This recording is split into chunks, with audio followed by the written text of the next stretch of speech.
नमस्कार। आज का हमारा टॉपिक है षोडश संस्कार अर्थात 16 संस्कार।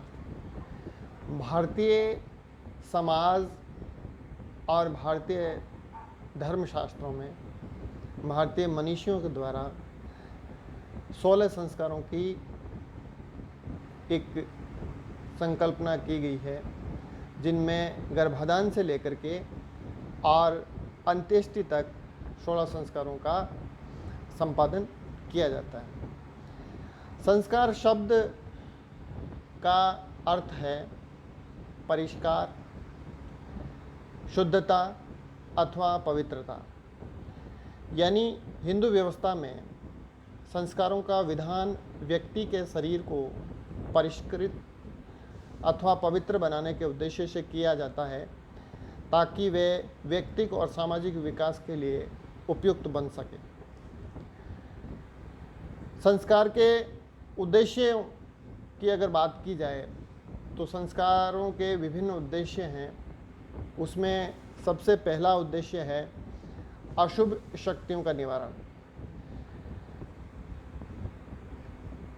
प्राचीन हिंदू समाज का विश्वास था कि जीवन में अशुभ और आसुरी शक्तियों का प्रभाव होता है, जो अच्छा और बुरा दोनों प्रकार का फल देती हैं।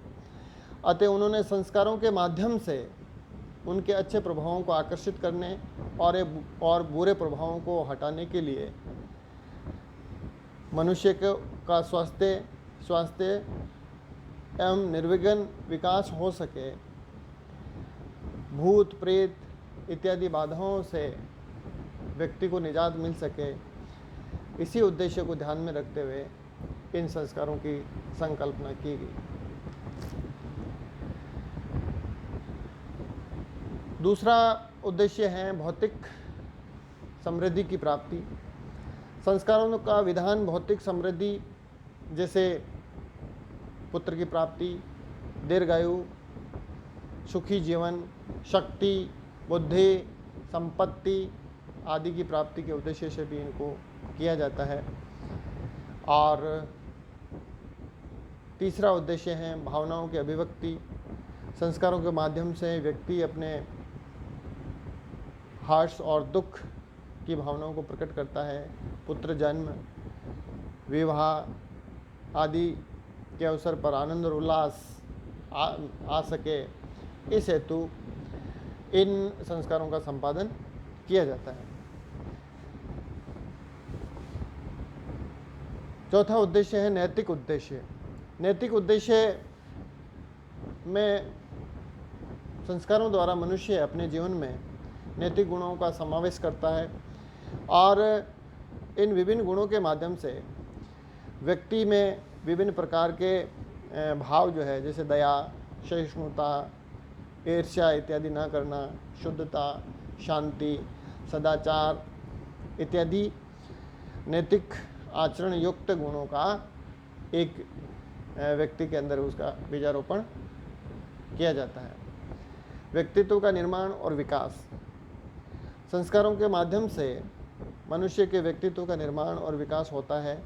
जीवन के प्रत्येक चरण में संस्कार मार्गदर्शन का काम करते हैं। उनकी इसी व्यवस्था से जीवन के प्रारंभ से ही व्यक्ति के चरित्र और आचरण पर अनुकूल प्रभाव डाल सके, इस हेतु इनका संपादन किया जाता है। आध्यात्मिक प्रगति। आध्यात्मिक प्रगति का मार्ग संस्कारों के माध्यम से प्रशस्त किया जा सकता है।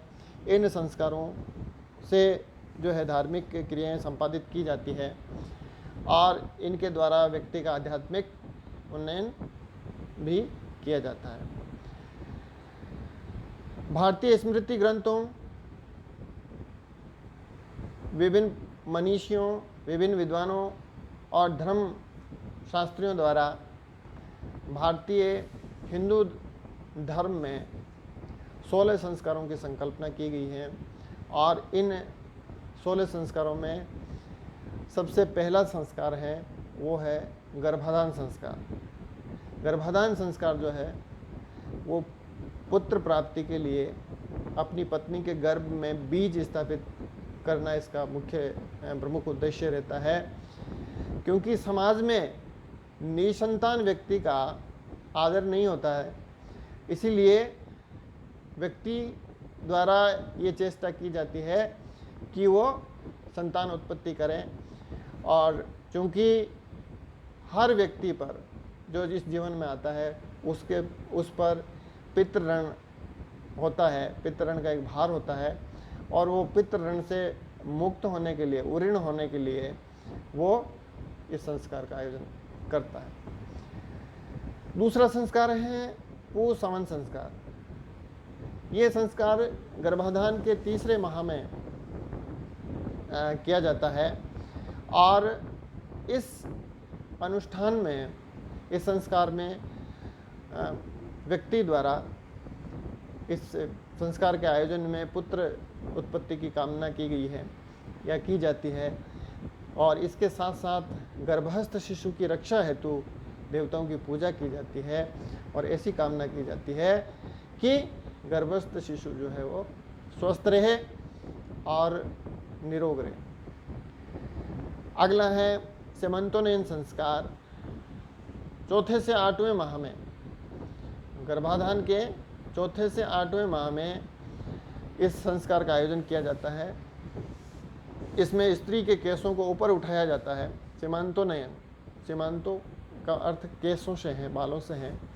पति द्वारा केसों को ऊपर उठाया जाता है, इसलिए इसका नाम सीमांतोन्नयन संस्कार दे दिया है।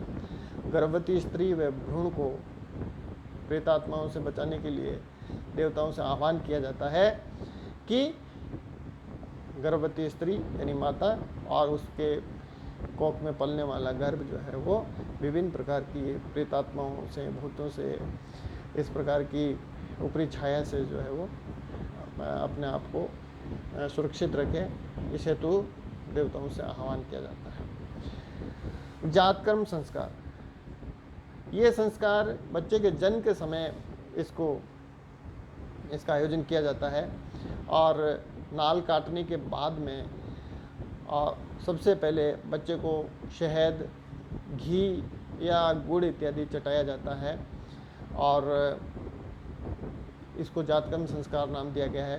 प्रथम बार बच्चे को माँ द्वारा स्तनपान कराया जाता है, और माता व बच्चे के दीर्घ और स्वस्थ जीवन की कामना इसमें की जाती है। नामकरण संस्कार, नामकरण संस्कार इसको आम बोलचाल की भाषा में नाउन बोला जाता है। वैसे तो 9वें या 10वें दिन इसको किया जाता है, और इसमें जो नवजात शिशु होता है उस शिशु का नाम रखा जाता है, और नाम रखने में विभिन्न प्रकार के ग्रहों, नक्षत्रों, दिशाओं, तिथियों इत्यादि के हिसाब से नाम रखा जाता है। और नाम रखना में कहते हैं कि परिवार, समाज और कुल इत्यादि की मर्यादाओं का और उनकी परंपराओं का इसमें ध्यान रखा जाता है। लड़कियों का नाम रखना,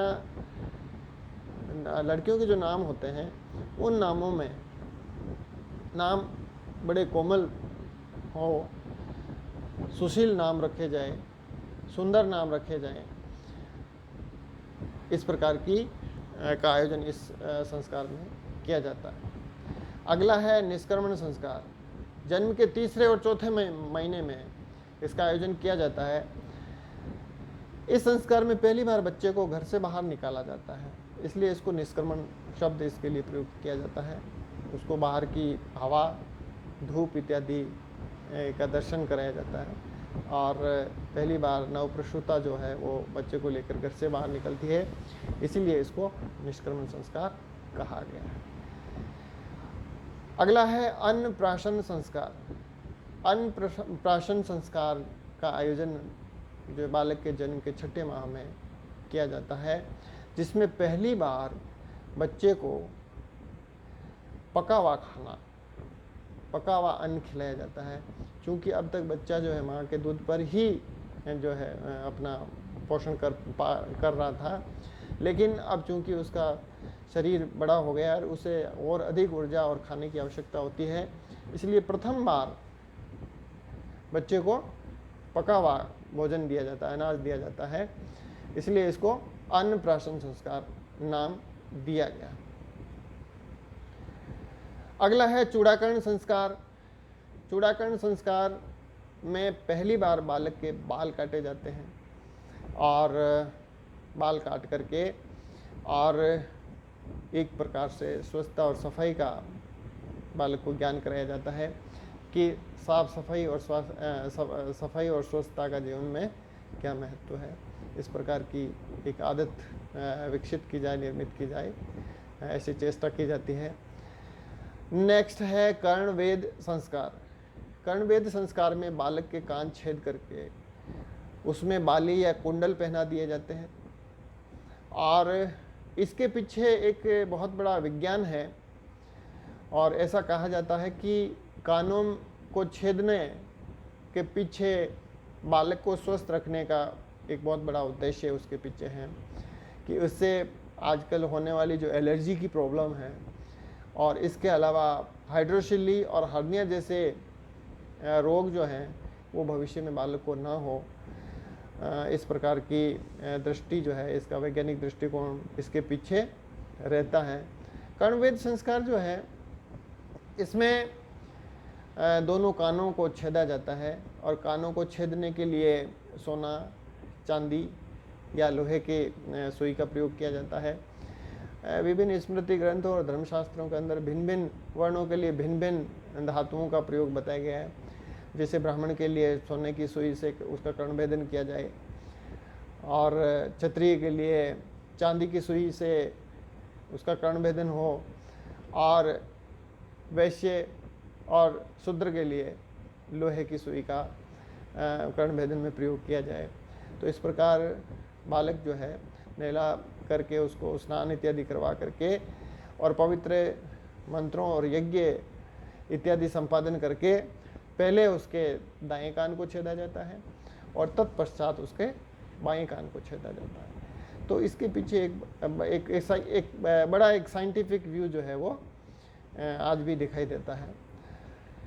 अगला संस्कार है विद्यारंभ संस्कार। विद्यारंभ संस्कार जो है वो 5वें वर्ष में इसका आयोजन किया जाता है या इसका संपादन किया जाता है।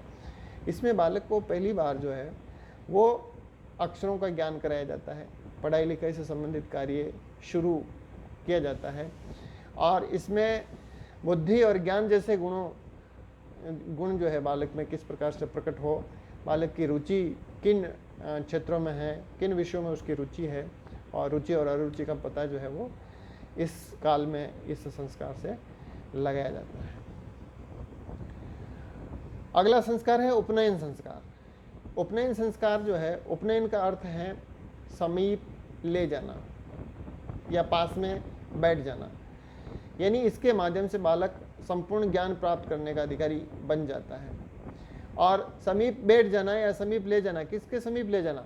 गुरु के पास में ले जाना। गुरु के पास में ले जा करके और बालक को संपूर्ण ज्ञान प्रदान करने का की एक प्रक्रिया है जिसको उपनयन संस्कार कहा जाता है।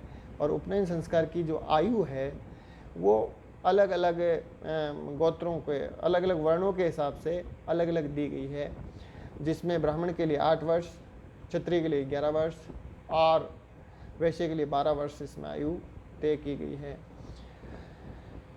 इस संस्कार का उद्देश्य बालक का शैक्षणिक उन्नयन करना है।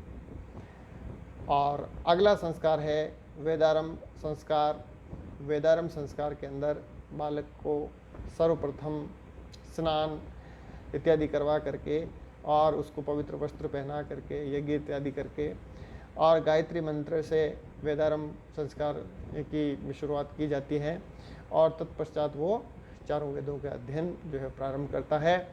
और इसमें विभिन्न स्मृतिकारों ने बालक के वेदारंभ संस्कार के माध्यम से या वेदों के पठन और पाठन में ओम के उच्चारण पे बहुत अधिक बल दिया गया है कि वो व्यक्ति किस प्रकार से ओम का उच्चारण करे और उसको करना चाहिए। अगला संस्कार है कैसांत या गोदान संस्कार। 16 वर्ष की आयु में पहली बार बालक की दाढ़ी और मूंछ बनवाई जाती है। बालक के में जो दाढ़ी और मूंछ आ जाते हैं तो पहली बार उसका मुंडन होता है दाढ़ी और मूंछ का। और क्योंकि इस संस्कार में बालक द्वारा या अपने शिष्य द्वारा अपने गुरु को दक्षिणा स्वरूप एक गाय प्रदान की जाती है, इसलिए इसको गोदान संस्कार के नाम से भी जाना जाता है, केशांत या गोदान संस्कार। नेक्स्ट है समावर्तन संस्कार। गुरुकुल में शिक्षा प्राप्ति के बाद बालक पुनः घर लौटने पर इसका आयोजन किया जाता है, यानी गुरुकुल की शिक्षा की समाप्ति के पश्चात वो वापस आता है। तत्पश्चात घर के लोगों के द्वारा, परिवार द्वारा, समाज द्वारा समावर्तन संस्कार का आयोजन किया जाता है। और अब ये मान लिया जाता है कि व्यक्ति गृहस्थ आश्रम में प्रवेश के लिए अब योग्य हो गया है, अर्थात वो अब गृहस्थी बन सकता है। इसीलिए गृहस्थी बनने के लिए सबसे ज़्यादा ज़रूरी है विवाह का होना। इसलिए ये 15वां संस्कार है विवाह संस्कार, और इसी से विधिवत रूप से एक व्यक्ति का कि गृहस्थ आश्रम का प्रारंभ होता है। वो विवाह करके अपनी सहधर्मिणी के साथ में विधि पूर्वक अपने गृहस्थ आश्रम में प्रवेश करता है। विवाह का अर्थ है वधु को वर के घर ले जाना। स्मृति ग्रंथों में 8 प्रकार के विवाहों का वर्णन किया गया है, जो कुछ विधि सम्मत हैं जबकि कुछ विधि निषेध माने गए हैं। इन 8 प्रकार के विवाहों में ब्रह्म विवाह, देव विवाह, आर्ष विवाह, प्रजापत्य विवाह, ये 4 विवाह जो है, प्रथम 4 विवाह, इनको विधि सम्मत माना गया है। जबकि अंतिम 4 विवाह असुर विवाह, गांधर्व विवाह, राक्षस विवाह और पिशाच विवाह, इन 4 विवाहों को विधि निषेध माना गया है। ये किसी भी व्यक्ति के लिए जो है वो निषेध माने गए हैं। हालांकि आज भी समाज में किसी न किसी रूप में इनका प्रचलन, जैसे गांधर्व विवाह है जो आज लव मैरिज हैं, वो गांधर्व विवाह का एक उदाहरण है, प्रचलन में है। लेकिन आजकल ये भी विधि सम्मत हो गया है। और 16वां संस्कार है अंत्येष्टि या अंतिम संस्कार, क्योंकि ये जीवन समाप्ति के बाद में इसका आयोजन किया जाता है, इसलिए इसको अंतिम संस्कार के नाम से जाना जाता है। इस संस्कार को मृत्यु के बाद में ही संपादित करते हैं, और इसका उद्देश्य, इसके संपादन का उद्देश्य है मृत आत्मा को स्वर्ग लोक में सुख और शांति प्रदान करना, कि जीते जी उसने इस भौतिक जगत के सुखों का आनंद लिया है, और मृत्यु के पश्चात वो स्वर्ग लोक में सुख प्राप्त करेगा और अपनी आत्मा को शांति प्रदान करेगा, और व्यक्ति को मोक्ष की प्राप्ति हो जाएगी। तो इस प्रकार से हिंदू माइथोलॉजी में, हिंदू समाज में इन 16 संस्कारों की एक व्यवस्था की गई है, जो व्यक्ति के जीवन से पूर्व से लेकर के और जीवन की समाप्ति के बाद तक इनका संपादन उसके परिवार, समाज के द्वारा किया जाता है, ताकि व्यक्ति अपने जीवन के पूर्व से लेकर के अपने जीवन जीने की पूरी तैयारी करता हुआ और जीवन का जो अंतिम लक्ष्य है मोक्ष प्राप्ति कर सके। इस हेतु ये एक विधि विधान इसमें किया गया है, और जो जीवन के लिए एक बड़ा एक साइंटिफिक वे से इसकी योजनाबद्ध तरीके से इसको निर्मित किया गया है। धन्यवाद।